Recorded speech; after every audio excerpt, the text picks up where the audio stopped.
Veľa ľudí chápe trop nespoľahlivého rozprávača jednoducho ako postavu, ktorá publiku o deji klame v prvej osobe. To je však hrubá nepresnosť. Na 3 príkladoch vám v skratke ukážem jednotlivé typy nespoľahlivosti, ktoré sú základom tohto trópu.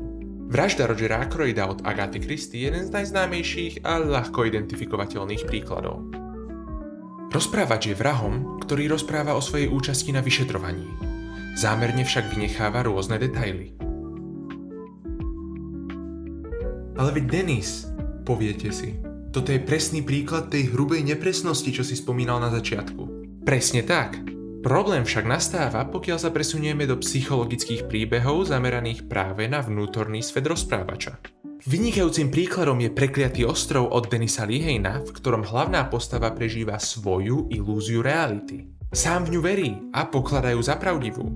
Navyše príbeh nie je rozprávaný z prvej osoby, čo zosilňuje nečakaný twist na konci. No príbeh nemusí byť len o šialenstve. V izbe od Emmy Donoghue je rozprávačom 5-ročný chlapec.